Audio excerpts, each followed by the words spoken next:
Ako si Lieutenant Colonel Bob Bitita, Commanding Officer ng 1st Mechanized Infantry Battalion dito sa Calayan, Maguindanao. And ang ikukwento ko po na war stories ko is yung nasa 25th IB pa po ako. So, year 2001, assign po ako ng 25th IB. And nag-umpisa na po yung aking mga karanasan bilang isang sundalo, isang opisyal na sundalo. Then, nung ako ay nag-company commander noong 2002 sa Bravo Company ng 25th IB, nagkaroon po ako ng mga karanasan sa pakikidigma sa grupo ng Par South Mindanao Regional Committee ng New People's Army sa Davao del Sur. So, isa po sa aking kwento yung aking karanasan kung saan naging matagumpay yung aming operation at nakuha po namin yung isang magiting na commander ng NPA. Siya po ay Commander Robert and Commander Vargas ng siyang commanding officer ng Mindanao, ng main regional guerrilla unit ng Par South Mindanao Regional Committee. Bob, yung MRGU nga, sige, para sa ating sa publiko, ano ibig sabihin ng gaano, di ba? Ano ba yung MRGU? Yan yung main pambira ng kalaban, di ba? Yan yung main force nila, di ba? Yan yung kinakatakutan ba? Yan yung grupo ba na pang ano talaga ng NPA? Opo, sir. Yun yung pinaka malaking grupo ng New People's Army na bumabangga sa mga kasundaluhan. More or less, mga 40 to 60 tao ng NPA po yon. Kasi 'di ba sa NPA, hindi naman lahat sila yung mga iba-iba yung unit nila, 'di ba? Mayroong mga SYP na iwas-iwas lang 'yan. Pero meron talaga yung MRGO na 'yan yung pangkombate nila, 'di ba? Yun, 'di ba? Yan yung mga sitwasyon na 'yon. So alam mo na kung mabangga mo 'yon, talagang malakas na grupo. Malakas na po grupo ng mga squad po 'yon. Then malalakas po yung puwersa nila. Then, kaya po nilang wawalupin or tatalunin kahit isang kumpanya ng military. So, itong encounter, itong war story mo na to, ano yung terrain? Saan nangyari ito? Ito ay nasa bulubundukin na bahagi na boundary ng Davao del Sur at ng South Cotabato, particular sa bayan ng Kiblawan. Kiblawan, alam ko yan. Sige nga. So, paano so, ano yung terrain doon? Mapuno, kugunan, matarik ba yung bundok? Ano itsura nung battleground nyo na yan? So, bali, bulubundukin po, sir. May mga mapuno po na nasa tuktok ng bundok. Then, may mga kugunan din po na yun din po yung pinagtataguan nila. Okay. Ang nangyari po nung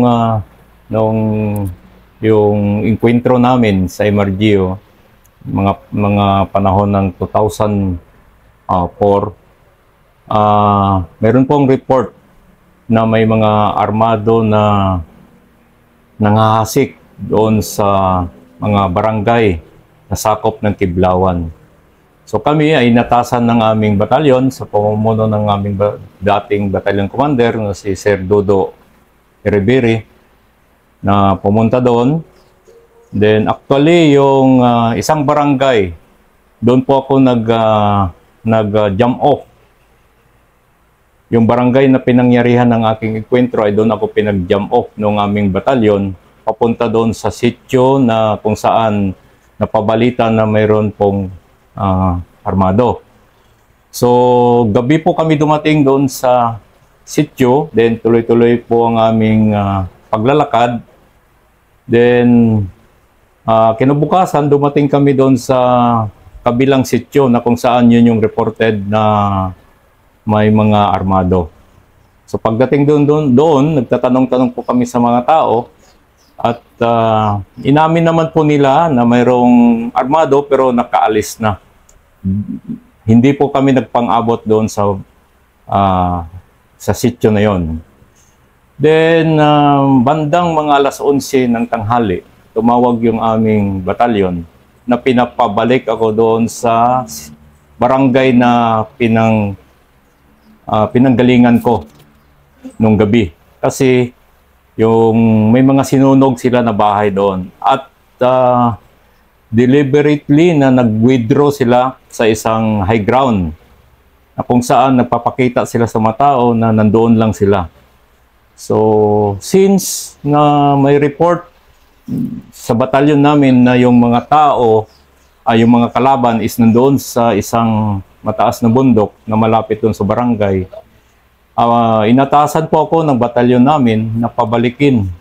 At kasi yun pong hinahanap namin na mga armado. So hindi po kami nagpag-abot sa isang sitio at nagkasalisihan. Sila pumunta doon sa sitio na pinanggalingan ko. Kaya doon sa sitio naman na pinuntahan ko, wala sila doon. Kaya nung bandang alas 11 ng tanghali, tinanong ko po yung aming guide kung saan ang magandang daanan. However, ang sabi niya, doon po sa dati naming dinaanan na logging road. So bilang sundalo, alam po namin na mahirap pong balikan yung dinadaanan. Kaya may binigay na suggestion sa akin na ang isang daanan ay yung mataas na bundok na medyo kaingin. So, tanghaling tapat, ang movement namin, yung mga tropa ko, medyo nag-aalangan kasi mainit ang lakad namin. Pero sinabi ko kung saan yung pinakamahirap na daan, yun ang pinaka-safety at ligtas na daanan. So, umakyat kami ng mga alas 12 at pagdating sa tuktok ng mga alas 3 ng hapon, nagpahinga lang kami ng konti at inatasan ko yung aking platoon sergeant. Nasabi ko, maiwan ka muna dito sa maliit na burol na to at kukunin ko yung kabilang high ground na kahuyan.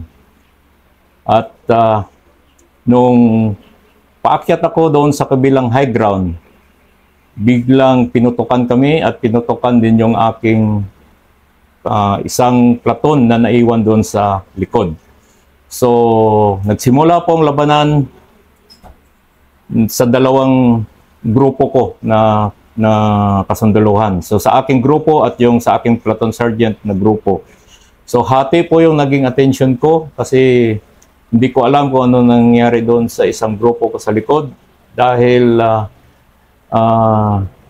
malalakas po yung putok naming naririnig. May M203 pa, na M79 na pumuputok sa aming hanay. At the same time, kami po ay nasa low ground. Lahat na pwesto ng mga kalaban namin, ng mga MPA, nasa high ground. Nabihado talaga kayo? Opo. Medyo pin down kami dahil sa harap namin, nandoon din yung kalaban, pumuputok yung kanilang machine gun. Din sa high ground, pinuputukan din kami ng mga M203 nila, nasa ilalim kami. Ganon din po yung naririnig ko doon sa kabilang grupo, doon sa platoon sergeant ko, kung saan nandoon yung mortar ko na nainiwan.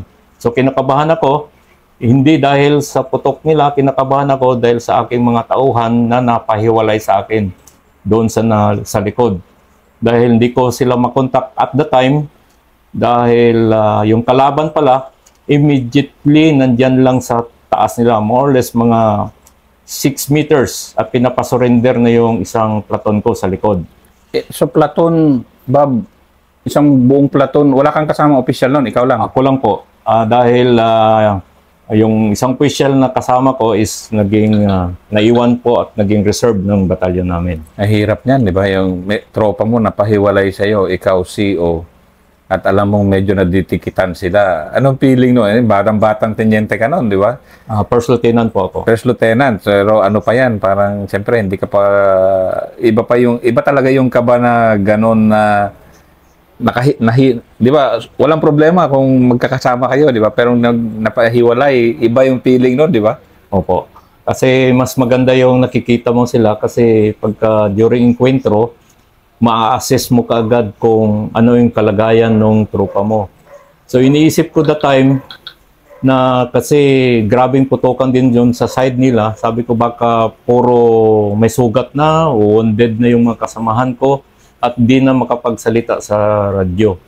Kaya kahit anong sunod-sunod na tawag namin, mga 30 minutes na tinatawagan ko yung isang platon ko, hindi sumasagot sa akin yung operator. Kaya ang kaba ko noon, hindi para sa sarili ko, kundi ang kaba ko kung ano na nangyari doon sa aking mga kasamahan. Dahil yung kasamahan ko na isang platon na nakadikit sa akin, naikot, habang encuentro, iniikot ko sila, iniisa-isa ko, ini-encourage ko na kaya naming labanan kahit nasa ilalim kami. Pinagpupwesto ko yung isang team ko dito, ito yung focus mo, yung isang team ko, itong focus mo, isang team ko, suportaran mo yung isang platon natin sa likod dahil hindi ko makontak. Kasi nasa ridge line kami, may mataas na bundok, so hindi kami makapag-maneuver sa harap kasi mayroong creek line. Then sa kabila yung kalaban, sa likod naman namin creek line din pabalik doon sa kasamahan ko. So yung ridge line na yon paakyat, may nandoon yung kalaban sa taas. Pero hindi kasi yon ang daanan yung ridge, yung high ground. So parang naggilid lang kami doon sa high ground. Ang talagang tumbok sana namin ng dadaanan yung nasa kabilang creek line na nandoon din yung kalaban, inabangan kami. So, ibig sabihin, ganun kadami yung kalaban kasi na-entertain nila kayo pareho na sabay. Opo, sir. Marami-rami sila kasi nung nagkukuman na ako, yung last team ko, nung umiikot ako yung last team ko, nakita ko kasi doon sa high ground na maliit, sa Burol, kung saan yung isang platon ko, may mga tao ako nakita mga 6 o 8. So, sinabihan ko yung 3 kasama ko na tirahin. Tinira na ng baril namin at ng machine gun. So nung gumanti sila, sintro po sa amin yung bala ng In-79 nila. So yung 3 kasamaan ko nasa katabi ko is na puro po na sugatan. Then, pero yung tropa mo sa likod nun, hindi mo pa alam kung may casualty ba sila? Opo, kasi more or less mga 30 minutes to 45 minutes, hindi ko pa rin makukontak yung kasamahan ko sa likod. Lalo yung platoon sergeant ko na yun yung nagdala nung tropa namin. And nung simula ng encuentro namin, nagre-request na ako ng fire support galing doon sa aming tactical command post ng aming batalyon. So, nung nakapagbigay na sila ng support at tamang-tama, maganda yung ibinigay namin na target, na sentro yung mga kalaban namin. Doon na parang nagkaroon ako ng, nabuhayan ako ng loob dahil biglang lumabas sa radyo yung aking platoon sergeant.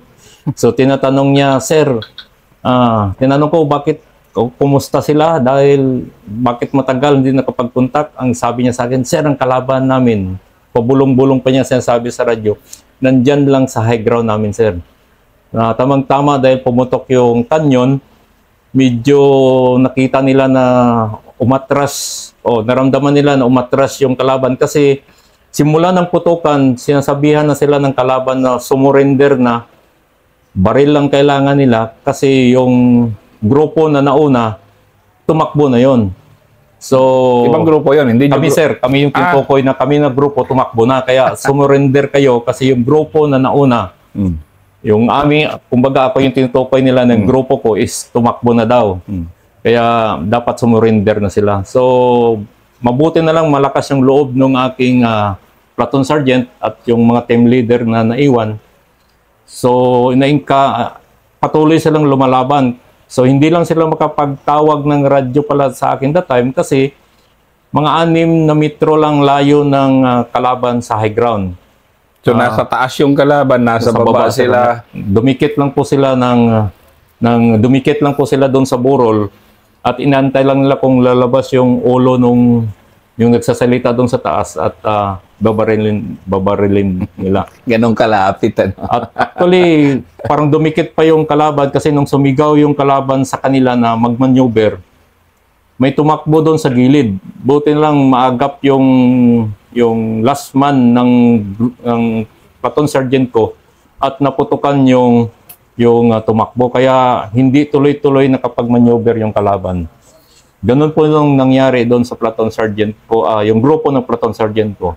Sa akin naman, during the time, dahil pumuputok na yung canyon, so inassault na po namin yung high ground. So tinas ko na yung first team ko to assault the high ground kasi ang pressure sa amin, 3 na yung wounded ko na doon sa kasamahan ko. So nilid ko yung grupo, akyat. So tamang-tama, nasa kalagitnaan kami, tumigil narinig namin yung whistle ng kalaban. So nung unang whistle, huminto yung putukan. So kala namin umatras na. So unti-unti kami gumagapang paakyat. So after siguro mga 1 minute, nag-whistle uli. After ng whistle, nag-volume of fire yung kalaban. So sa estimate ko, from doon sa isang platon ko, nasa likod ko at yung sa platon namin, umabot sila ng mga 50 o 60 doon na kalaban namin. Gaano kataas yung high ground na inakyat mo? Paakyat na kayo. Paano matarik ba siya? Medyo naman sir, kasi ridge line yun, medyo pa slide lang yung, hindi siya yung parang rabay o bangin. Hindi pa slide siya. So, masukal, medyo kahuyan konti. Kaya while umaakyat kami, medyo gumagawa kami ng daanan. Kaya hirap din kami bago marating yung tuktok dahil sa sukal. So nung hindi pa kami nakarating sa tuktok, nag-volume of fire na yung pangalawang volume ng kalaban. Yun yung napakarami na napilitan kami huminto at nagsipagtago doon sa mga puno na habang paakyat dahil mga 5 minutes yung putukan na walang tigil galing sa kalaban. So after nung putukan na yon, wala na kaming marinig na putok. So tuloy-tuloy yung pag-akyat namin. Pagdating namin doon sa taas, so naabutan na lang namin yung mga basiyo ng mga baril nila. May mga live na basiyo pa na iwan, hindi nila na iputok sa amin. At the same time, tinas ko na rin yung platoon sergeant ko na clear na nila yung maliit na burol sa taas nila. So, nung naakyat na rin ng team ng platoon sergeant ko, yung burol na sa taas nila, so totally control na namin area. So, ang kalaban, pumuputok na sila pero palayo na sa amin. So, nung natapos po nag-umpisa yung putukan namin, mga 3:30 ng hapon. So, nakalabas kami totally sa encounter site namin kasi may wounded ako na minor wounded na 3.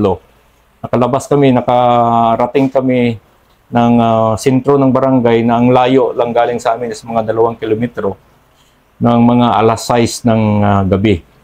So, after noon, pagbaba, mga 8:00 ng gabi, bumaba kami, pabalik sa aming command post para mag-resupply.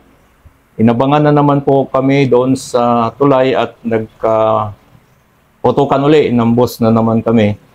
So doon, nadagdagan na naman yung wounded ko, nawundidan na naman po ng 2 kasandaluhan. And nakarating kami ng aming tactical command post is bandang mga 4:00 na ng madaling araw dahil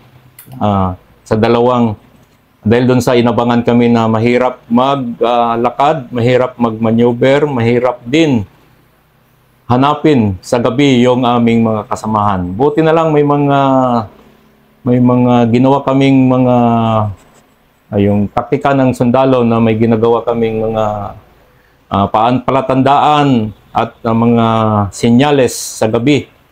Kaya siguro nung iambos kami ng mga alas 10 ng gabi, naipon ko ang lahat ng tropa ko ng mga more or less 3 oras. Mga alauna kami nagkaipon-ipon at doon na namin nalaman yung isang wounded namin is nabusan ng dugo at eventually namatay.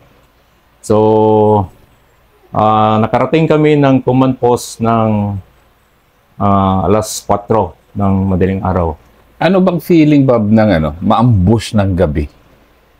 Una, pagod ka na nun. Opo, sir. Nakipag-encounter ka maghapon.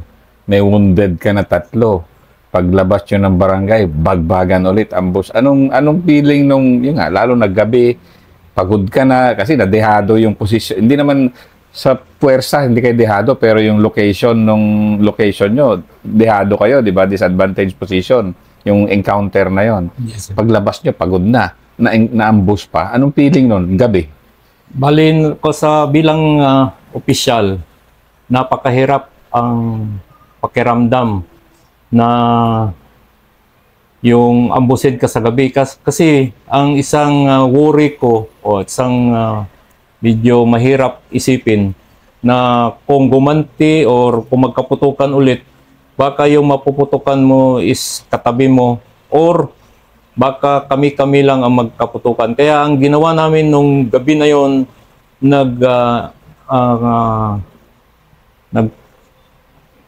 parang gi-control namin ang ground. Wala nagpaputok sa amin, nag-observe lahat. Then, through bulungan sa aming radyo, nag-designate kami ng aming rallying point kung saan doon kami magkita-kita.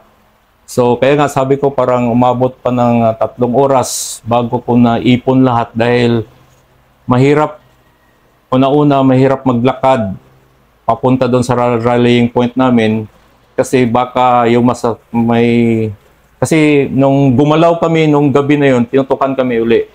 Kaya nung unang galaw namin na yung unang putok, tinamaan yung trupa. Nung pagsabi niya nga, sir, may tama ko, pinutukan uli kami.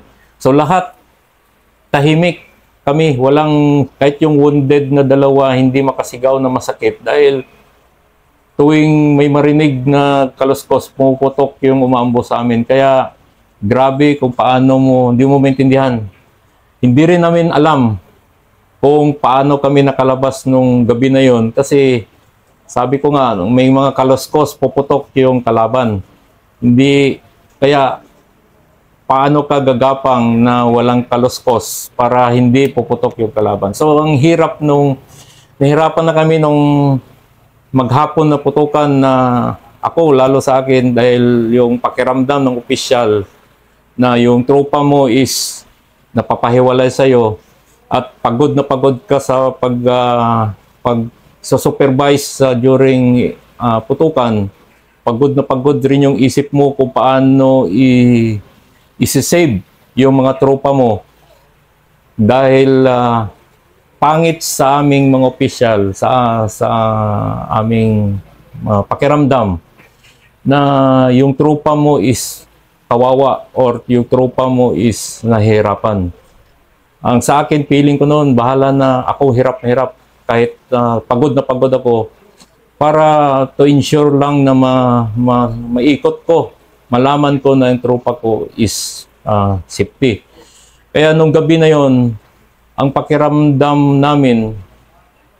pakiramdam ko, hindi lang dadalawa yung tinamaan sa amin sa gabi na yon. Kaya hirap isipin na bilang opisyal, responsibilidad mo yung mga tao mo. At sa ganong kadelikadong kalagayan, hindi mo sila masisave. Kaya yung aking isip noon, halos kung gusto ko lang na ako yung titira sa kalaban at para makaalis yung mga kasamahan ko, gawin ko. Subalit dahil sa yung kadiliman ng gabi, hindi namin ma-pinpoint mabuti kung saan nakapwesto yung kalaban. Kasi sila, alam nila na yun yung aming lalabasan. Kasi ini-expect nila na marami ang madadali sa amin sa ambos sa hapon na yun. At alam din nila, kung may magre-reinforce sa akin, yun din yung dadaanan. Kaya nakaabang sila hanggang maghapon. Pero paano kayo lumabot ang gabi. naka-extricate noon? Ambus ng gabi, di ba, yung tactics mo nga, hindi ka na talaga gumalaw para hindi ma-pinpoint yung location, di ba? Kasi pagbuga ng muzzle ng baril talaga, may flash, di ba? So paano kayo dahan-dahan nakalabas doon sa ambus, sa kill zone na yon ng kalaban? Dahil nung unang putukan, hindi lang lahat ng tropa ko doon sa may kalsada nakadapa. So may tumalon sa may, kasi ilog yon, bandang ilog kami inambos sa may tulay, tulay na sira. So yung iba doon nakadaan sa may ilog, tumalon sila sa may ilog. Ako hindi ko nakatalon sa ilog, doon ako sa may kalsada. Then gapang ng mahina papunta doon sa gapang ng mabagal papunta doon sa tulay. Kasi yung dulo ng tulay, yun yung aming rallying point. So, nakatawid ako ng tulay, gumagapang ako sa gitna ng tulay, yung tulay na kahoy na sira, na gumagapang. So, masakit din sa tuhod namin, sa siko, gapangin yung kahoy na tulay. Pero wala kang magawa dahil baka pag tumakbo ka doon, baka marinig yung mga hakbang ng paa mo, baka puputukan ka. So, yung nga sabi ko, hindi ko alam kung paano namin ginawa na nakalabas kami doon. At di ko rin alam kung paano ginawa rin ng tropa na nakarating lahat doon sa rallying point namin in spite na gabing-gabi at madilim kasi medyo umuulan nung nagmumove kami. Then, nung naipon ko sila, doon na namin nalaman na may patay na kami na isa. Then, at yun din yung isa pa sa mahirap na parte ng bilang official ka o bilang sundalo na may makita kang kasamahan na disgrasya. So, kami, habang nag-withdraw na doon sa encounter site namin na pangalawa, dala-dala namin yung sugatan namin at dala-dala namin yung isang patay.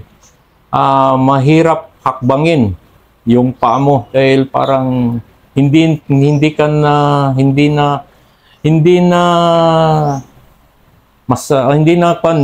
na magaan yung kalagayan mo na nakalabas ka sa encounter site na buhay, subalit may dala kang patay. Kaya parang ang bigat pa rin ng kalagayan namin, kami lahat ng tropa, kasi sa sobrang 2 taon namin na magkasama ng tropa sa laging enkwentro, yun yung unang bisis na nagkaroon, nalagasan kami ng tropa na Kapgo. At the same time, nung palabas kami, nagkaroon kami ng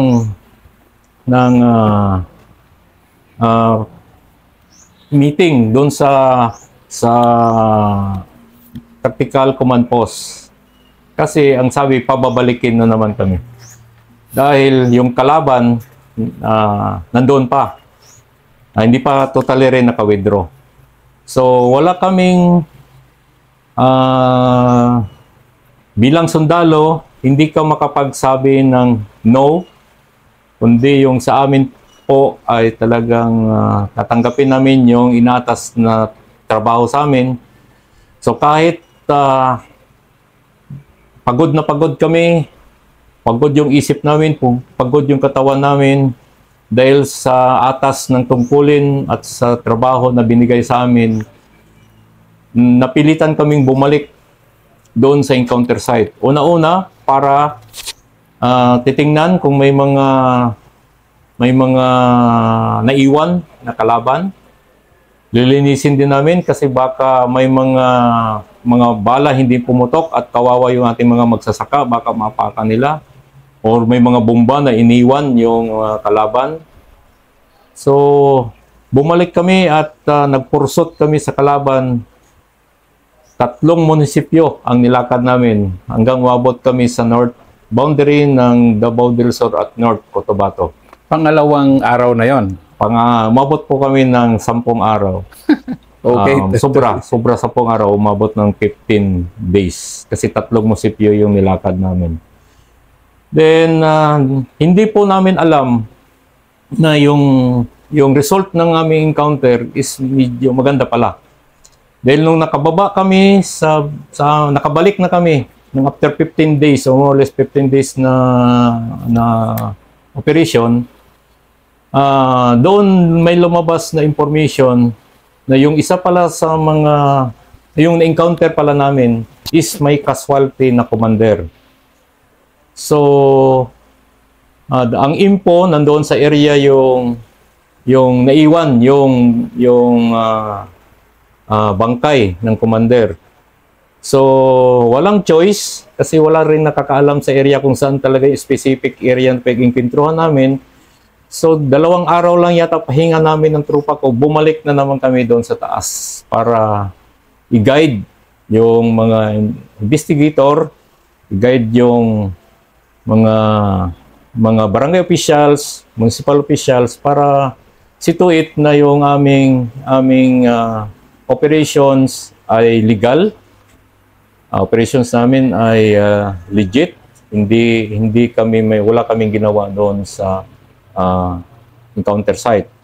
So eventually, nung nakarating kami sa encounter site, hinanap namin yung bangkay nung Emergio commander. At kung bakit namin na pinpoint, kasi yung isa sa mga nag-guide doon sa amin is yun yung kamag-anak nung commander. At ang nagbibigay ng through cellphone, nagbibigay sa kanya ng location kung saan pala naiwan yung commander is yung mga MPA. So, nag-guide niya kami. Eventually, nakita namin yung bangkay at yung pamilya, kinonfirm niya na yun yung kanyang kapatid. So, doon sa bangkay nakita namin yung bomba na supposed to be itinanim para sa amin. Subalit, hindi nagamit dahil sa awa ng Diyos, yung pinili ko na daanan namin is hindi yung prepared ambush site nila. Dahil kung doon kami dumaan sa may logging road, bumalik kami as per suggestion ng aking mga kasamahan, ng aking mga tauhan, na balikan namin yung daanan namin kasi medyo hindi siya masyado matarik at medyo kahuyan, hindi siya mainit.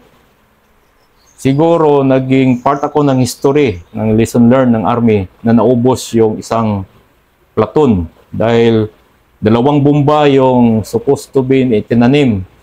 At yung sa harap na high ground namin, nandun yung kanilang machine gun. Walop talaga kayo. At yung dadaanan namin is talahib na kung nagkaroon ng putukan, hindi kami makagapang o makagulong dahil talahiban na malalaki yung dinaanan namin kasi nasa creek line. Kaya pag bumaba kami sa creek line, nandun pala itinanim yung bomba, pumutok, tapos machine gun sa harap. Ubos yung tropa ko na isang platon sana. Kasi yung forma ng bomba na na-recover namin doon sa namatay na Emergio commander, nakakabit pa yung wire doon sa battery. Dahil sa 15 days o more or less mga magti-20 days na bago namin nabalikan, yung battery is lobat na, yung Iberidi battery.